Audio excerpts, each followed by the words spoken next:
Guess the Jamaican terms. What country do you come from, bro? Canada. Canada. Canadian.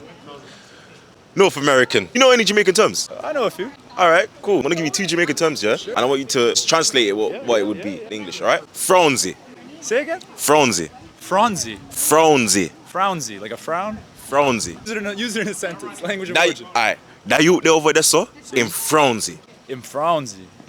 Me just walk past that you there and in Frownsy. You just walked past the dude there. I'm a Frownsy. I actually don't even know. No clue. Like Frownsy, bro. I don't know. No, I don't know. No clue. Pum pum. Yeah, bro. Me and nyam that. Come back, so. We're not going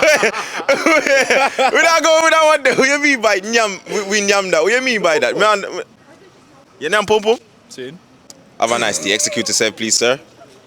Thank you. We nyam pum pum.